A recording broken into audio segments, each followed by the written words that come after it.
I got a question for you. Are you living life, or is life living you? How bad do you want to be successful? Are you ready to level up in life? Are you ready to go to that next level? Are you sick of being average? I ask you again, are you living life, or is life living you? Blessed and unstoppable, the international world tour. Dr. Billy Alsbrooks, coming to a city near you. I'll be teaching a 4-hour, life-changing seminar on the art of greatness. Arise, champion. Every city will sell out. Get your tickets now. Hawaii, Houston, Phoenix, Atlanta, DC, Denver, Frisco, Boston, Philly. We coming. Be there. Get your tickets now at blessedandunstoppable.com.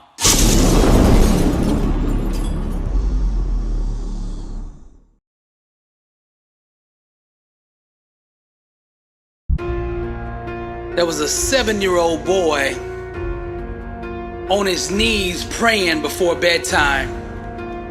And as he began to close his eyes, he was brought up into heaven. And when he got there, all he could see was miles and miles and miles of warehouses. And filled with curiosity, he asked God, "What's in those buildings?" God smiled and said, "Come, let's see." And as he and God walked through the massive doors and entered these buildings, all he could see were storage units and huge containers, each one having a name on it that he recognized.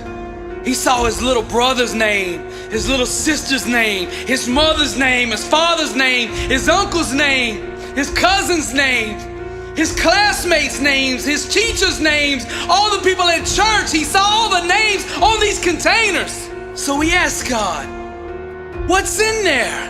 God smiled and said, "Come, let's see." He took the little boy by the hand and walked over to the containers, and one by one began opening them.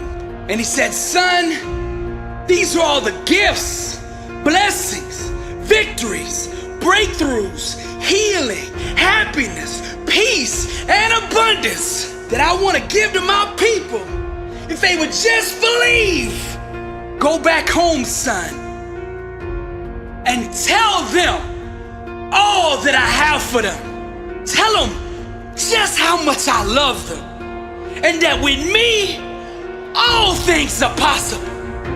Because I, God, will never, ever, ever fail my people. All I ask of them is to believe. Truly I tell you, if anyone says to this mountain, 'Go, throw yourself into the sea,' and does not doubt in their heart, but believes that what they say will happen, it will be done for them."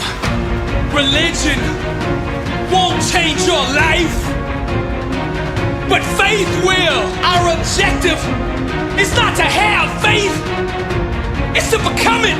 God still moves mountains. Faith is oxygen. Don't let your dreams suffocate. Anything outside the promises of God is just a temporary illusion. I dare you to believe. Faith is your weapon. And it's time for us as believers to go to war. Now I want to clear something up. Hoping and wishing ain't the same thing as trusting God. There's 3 kinds of faith: hope, faith, and trust.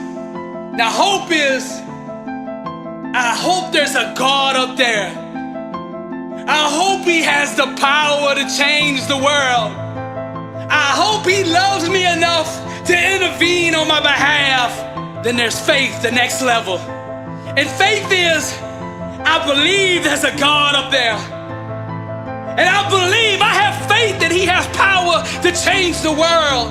But I hope that he loves me enough to intervene on my behalf.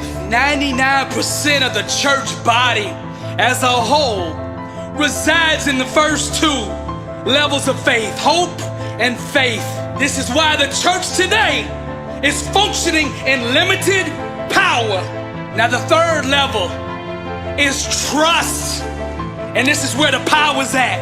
Trust is, I know there's a God up there. I know he has the power to change the world. I know he loves me enough because he sent his son for me.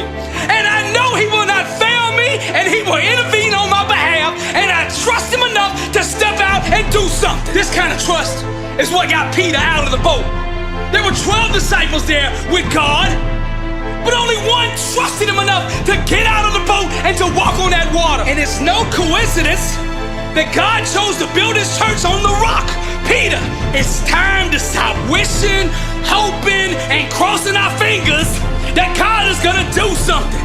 It's time to start trusting and believing in the one we serve. Prayer without expectation is not a prayer, it's a wish. It's not the length of your prayer that gives it power. It's the faith behind it. Your focus is hindering God's power. Stop focusing on your problem and focus on the God to which all things bow. Church is not some place that we go. It's something that we are. It's not a location. It's not a building. It's a mindset, a lifestyle. God did not design you to be comfortable. He designed you to conquer. And to do that, you gotta get out the comfort zone. You gotta stretch. You gotta reach. You gotta strive for greatness. Dare to believe all things are possible. God has given you the promised land, but the only way you're gonna enter it is by faith. You gotta seize the moment. You gotta conquer the day. For the Lord did not give us the spirit of fear, but of power and of love and of sound mind. Don't let doubt downsize God's plan for your life. From this point forward, pray only one-time prayers. Whatever your need is, go to God's word and find out what it says. And then you stand on what that word says. So when you pray, you ask God one time. And then from that moment forward, you believe that prayer is answered. Don't pray it again, because if you pray it twice, the enemy's gonna think you didn't believe what you prayed for the first time. The enemy can't read your mind, but he can hear your words. And he can smell fear, and he can smell doubt. That's like blood to a shark to him. It's time for believers to start believing.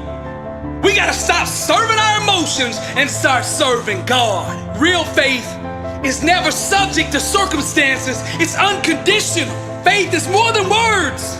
It's an unconditional activity, a continuous action of refusing to concede or accept one's current circumstances. The only outcome I will accept is the one that God promised. You have to authorize God to do the impossible.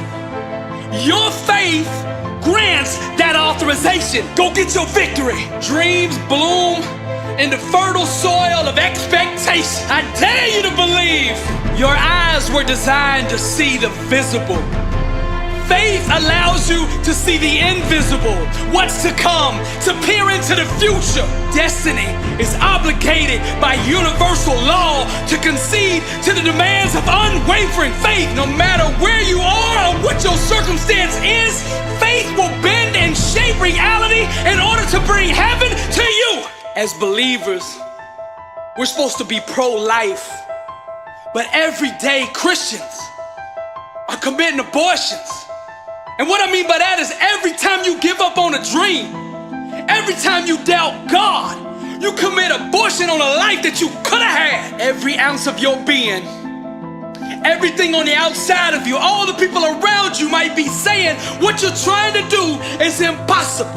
But with God, all things are possible. If you really want to change your life, you take Matthew 19:26. With God, all things are possible. And you make that the foundation of your existence. Because the faith that pleases God is the faith that pursues doing the impossible. Because that gives God an opportunity to shine. I'm Billy Alsbrooks, blessed and unstoppable. And as always, to God be the glory.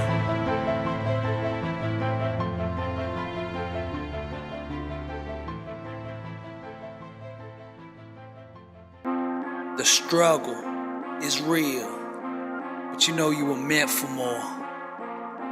That dream that's on the inside of you just won't shut up, 'cause you know you were meant for more. You've always been different. They never understood you. They've always doubted you, 'cause you're different. But you know something that they don't know. You know to be successful you cannot follow the masses. You gotta be different, and you are bold enough to be you. You've always been different. Success ain't for everybody. B7U Clothing, wear your identity.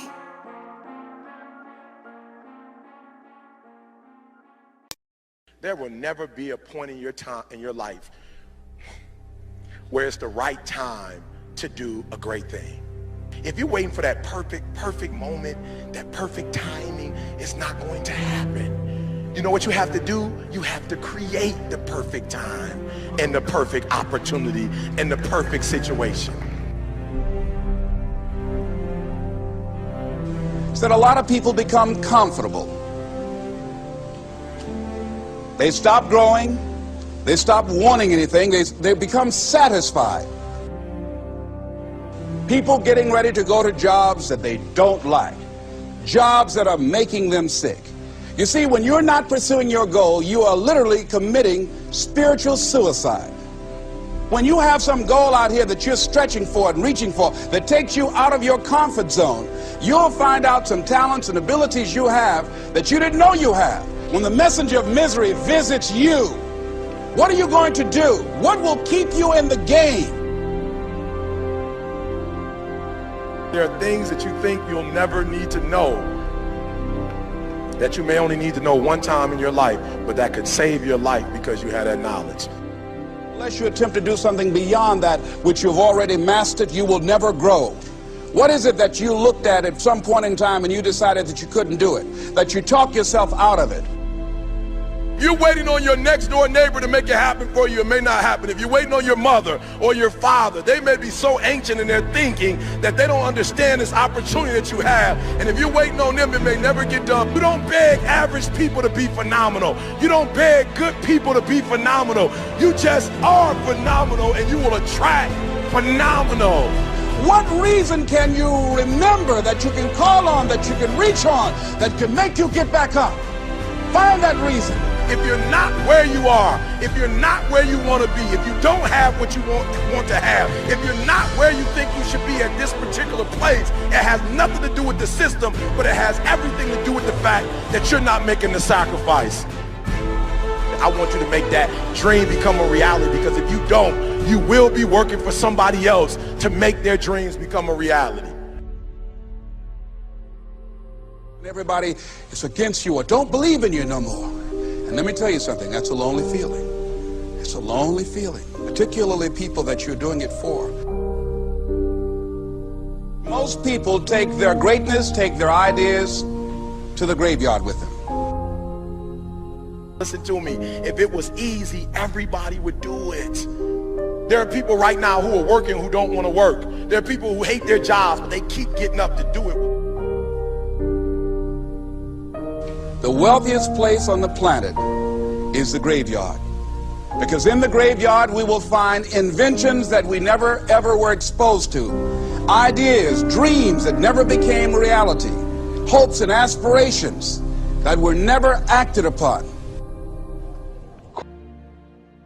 That the biggest enemy you have to deal with is yourself. There's an old African proverb that says, if there's no enemy within, the enemy outside can do us no harm. You have this opportunity of a lifetime. It means absolutely nothing if you don't take advantage of it in the lifetime of this opportunity. I got a saying that when life knocks you down, try and land on your back, because if you can look up, you can get up.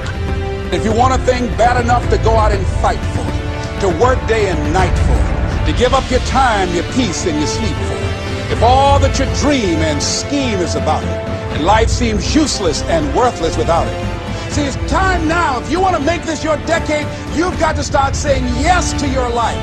You've got to start saying yes to your dreams, yes to your unfolding future, yes to your potential.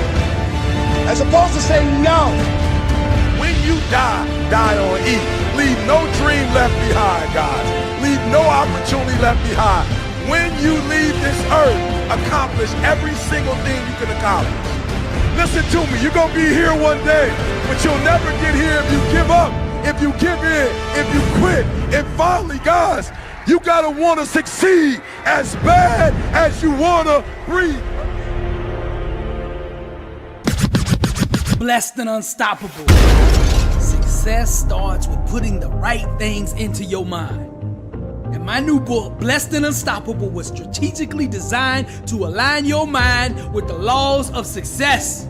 This curriculum will teach you the inner mechanics required to go from average to phenomenal, from living a life with limits to being blessed and unstoppable. As you follow this guide step by step, amazing breakthroughs will happen. New doors of opportunity will open, and favor will begin to chase you down. Blessed and Unstoppable is a 31-day devotional on the laws of success. This book will instigate the thought process and actions required to transform your life. Each day has a Bible verse, a teaching on that day's principle, a positive affirmation, a prayer for the day, self-assessment questions, success quotes, action steps, and a powerful inspirational message. Regardless of what field you're in, Blessed and Unstoppable is your blueprint for success. Get your copy at blessedandunstoppable.com. Also available on Amazon.